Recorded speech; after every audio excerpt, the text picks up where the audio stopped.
నమో భగవతే వాసుదేవాయ. అందరికీ నమస్కారం. ప్రస్తుతం మనం భగవద్గీతలోని 7వ అధ్యాయమైన జ్ఞాన విజ్ఞాన యోగంను చెప్పుకుంటున్నాం. కిందటి వీడియోలో 6 నుండి 11 వరకు గల శ్లోకాలు, వాటి భావాలను చెప్పుకున్నాం. ఎవరైనా చూడాలనుకుంటే, భగవద్గీతను వినాలనుకుంటే డిస్క్రిప్షన్లోను కమెంట్స్లోనూ కూడా లింక్ ఉంది, దయచేసి గమనించగలరు.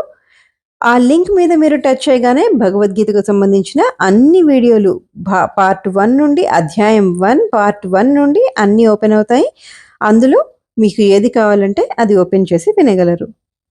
ఓం శ్రీకృష్ణ పరమాత్మనే నమః. హరే కృష్ణ కృష్ణ కృష్ణ హరే హరే, జై శ్రీకృష్ణ.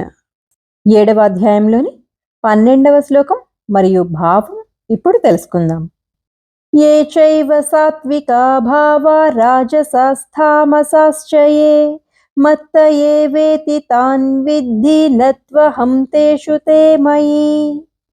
ये चैव सात्विका भावा राजसास्तामसाश्च ये मत्त एवेति तान् विद्धि न त्वहं तेषु ते मयि. ఈ శ్లోకానికి భావం: జీవులందరిలో ఉండే సత్వగుణము, రజోగుణము లేదా తమో గుణానికి చెందిన భావాలన్నీ నా శక్తి చేతనే కలుగుతున్నాయని తెలుసుకో. నేను ప్రకృతి గుణాల అధీనంలో లేను, ఎందుకంటే ఆ ప్రకృతి గుణాలే నాలో ఉన్నాయి అంటూ శ్రీకృష్ణ పరమాత్మ చెప్తున్నారు. ఇక్కడ మనం 3 రకాల గుణాల గురించి మాట్లాడుకున్నాం కదా: సత్వగుణం, రజోగుణం మరియు తమోగుణం. సత్వగుణం అంటే సాత్విక ఆనందం అని అర్థం. ఇది ఇతరులకు సేవ చేయడం, జ్ఞానం పొందడం, దయ చూపించడం మొదలైన పనుల నుండి వస్తుంది. రజోగుణం అంటే రాజసిక ఆనందం. ఇది మనస్సు మరియు ఇంద్రియ సుఖాల తృప్తి నుంచి వస్తుంది. ఇక మూడోది తమోగుణం అంటే తామసిక ఆనందం. ఇది మాదక ద్రవ్యాలు, ధూమపానం, మద్యపానం, మాంసాహారం, హింస, అతి నిద్ర మొదలైన వాటి నుండి వస్తుంది. ఈ విధంగా ఆనందం అనేక రకాలుగా ఉంటుందని, ఈ అన్ని రకాల ఆనందాలను మనుషులు తన నుండే పొందుతున్నారని శ్రీకృష్ణ పరమాత్మ వివరిస్తున్నారు. ఇవన్నీ ఆయనలోనే ఉన్న ఆయన వీటికి స్వతంత్రుడని, ఎందుకంటే ప్రకృతి శ్రీకృష్ణుల వారి అధీనంలో ఉంది గాని ఆయన ప్రకృతి అధీనంలో లేరని శ్రీకృష్ణ పరమాత్మ వివరిస్తున్నారు. అంటే పరమాత్మపై జగత్తు ఆధారపడి ఉంది గాని ఈ జగత్తుపై పరమాత్మ ఆధారపడి లేరు. ఈ గుణాలన్నీ అతని నుండే వస్తున్నప్పటికీ అతనిపై మాత్రం ప్రభావం చూపించవు. ఇదే భగవంతుని యొక్క విశేషమైన లక్షణాలలో ఒకటి. 7వ అధ్యాయంలోని 13వ శ్లోకం.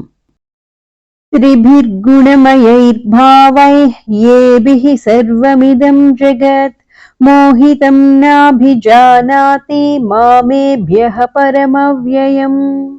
త్రిభిర్గుణమయైర్భావైః యేభిః సర్వమిదం జగత్ మోహితం నాభిజానాతి మామేభ్యః పరమవ్యయం. ఈ శ్లోకానికి భావం: సత్వగుణం, రజోగుణం, తమోగుణం అని పిలువబడే ఈ త్రిగుణాల చేత మోహితమైన ఈ సమస్త జగత్తు ఆ గుణాలకు అతీతుడను శాశ్వతుడను అయిన నన్ను తెలుసుకోలేకపోతుంది అని శ్రీకృష్ణ పరమాత్మ చెప్తున్నారు. జ్ఞాన విజ్ఞాన యోగంలోని 14వ శ్లోకం మరియు భావం ఇప్పుడు తెలుసుకుందాం. దైవీ హ్యేషా గుణమయీ మమ మాయా దురత్యయా మామేవ యే ప్రపద్యంతే మాయామేతాం తరంతి తే. దైవీ హ్యేషా గుణమయీ మమ మాయా దురత్యయా మామేవ యే ప్రపద్యంతే మాయామేతాం తరంతి తే. ఈ శ్లోకానికి భావం: నా యొక్క ఈ మాయ దివ్యమైనది, 3 గుణాలతో కూడి ఉన్నది. దీనిని అధిగమించడం సాధ్యం కానిది. అయినా గాని ఎవరైతే నన్ను శరణు వేడుతారో వారు ఈ మాయను అధిగమించి సంసార సాగరాన్ని దాటివేయగలరు అంటూ శ్రీకృష్ణ పరమాత్మ వివరిస్తున్నారు. 15వ శ్లోకం. నమాం దుష్కృతినో మూఢాః ప్రపద్యంతే నరాధమాః మాయయాపహృత జ్ఞాన ఆసురం భావమాశ్రితాః నమాం దుష్కృతి నో మూఢా ప్రపద్యంతే నరాధమా మాయయాపహృత జ్ఞాన ఆసురం భావమాశ్రితా. ఈ శ్లోకానికి భావం: మాయ చేత జ్ఞానాన్ని పోగొట్టుకున్నవారు, నాస్తికులుగా ఉండేటటువంటి వారు అయినటువంటి అధములైన మనుషులు దుష్కర్మలను ఆచరించువారై నన్ను ఆశ్రయించరు అని భావం. 7వ అధ్యాయంలోని 16వ శ్లోకం: చతుర్విధా భజంతే మాం జనాః సుకృతినోర్జున ఆర్తో జిజ్ఞాసురర్థార్థి జ్ఞానీ చ భరతర్షభ. చతుర్విధా భజంతే మాం జనాః సుకృతినోర్జున ఆర్తో జిజ్ఞాసురర్థార్థి జ్ఞానీ చ భరతర్షభ. ఈ శ్లోకానికి భావం: ఓ భరతవంశ శ్రేష్ఠుడా, దుఃఖంలో ఉన్నవాడు, ధనాన్ని కోరేవాడు, జిజ్ఞాసువు, బ్రహ్మజ్ఞానాన్ని అన్వేషించేవాడు అయిన 4 రకాల పుణ్యాత్ములు నాకు భక్తియుత సేవ చేస్తారు. ఇక్కడ జిజ్ఞాసువు అనే ఒక పదం వాడాము. జిజ్ఞాసువు అంటే ఏంటో ఇదివరకటి అధ్యాయాలలో ఇంతకుముందు చెప్పుకున్నాము.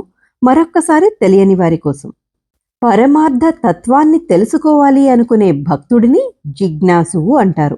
ఉదాహరణకు ఉద్ధవుడు, వివేకానందుడు మొదలగు వారు జిజ్ఞాసువులుగా చెప్పబడతారు. జ్ఞాన విజ్ఞాన యోగంలోని 17వ శ్లోకం: తేషాం జ్ఞానీ నిత్యయుక్త ఏక భక్తిర్విశిష్యతే ప్రియో హి జ్ఞానినోత్యర్థం అహం స చ మమ ప్రియః. తేషాం జ్ఞానీ నిత్యయుక్త ఏక భక్తిర్విశిష్యతే ప్రియో హి జ్ఞానినోత్యర్థం అహం స చ మమ ప్రియః. ఈ శ్లోకానికి భావం: ఈ చతుర్విధ భక్తులలో పూర్ణ జ్ఞానంలో ఉన్నవాడు, సర్వదా విశుద్ధ భక్తియుత సేవలో నెలకొన్నవాడు అయిన వ్యక్తి ఉత్తముడు. ఎందుకంటే నేను అతనికి అత్యంత ప్రియమైన వాడిని, అలాగే అతడు కూడా నాకు ప్రియమైన వాడే అని భావం. జ్ఞాన విజ్ఞాన యోగంలోని 18వ శ్లోకం: ఉదారాః సర్వ ఏవైతే జ్ఞానీ త్వాత్మైవ మే మతం ఆస్థితః స హి యుక్తాత్మా మామేవానుత్తమాం గతిం. ఉదారాః సర్వ ఏవైతే జ్ఞానీ త్వాత్మైవ మే మతం ఆస్థితః స హి యుక్తాత్మా మామేవానుత్తమాం గతిం. ఈ శ్లోకానికి భావం: ఈ చతుర్విధ భక్తులందరూ కూడా నిస్సందేహంగా ఉత్తములే, కానీ జ్ఞాని మాత్రం నా యొక్క స్వరూపుడే అని నా అభిప్రాయం. ఎందుకంటే నన్ను గురించిన జ్ఞానంతో అతడు తన మనస్సుని, బుద్ధిని నాయందే స్థిరంగా నిలిపి నన్నే పరమ ప్రాప్యంగా భావించి నన్ను ఆశ్రయించి ఉన్నాడు. అతడు ఉత్తమము, పరమగతి అయిన నన్ను తప్పక పొందుతాడు అంటూ శ్రీకృష్ణ పరమాత్మ వివరించారు. ఇక ఈరోజు వీడియోలో మనం 12 నుండి 18 వరకు గల శ్లోకాలు, వాటి భావాలను తెలుసుకున్నాం కదా. ఇప్పుడు కేవలం భావాలను మాత్రమే మరొక్కసారి చెప్పుకొని ఈ భాగాన్ని ముగిద్దాం.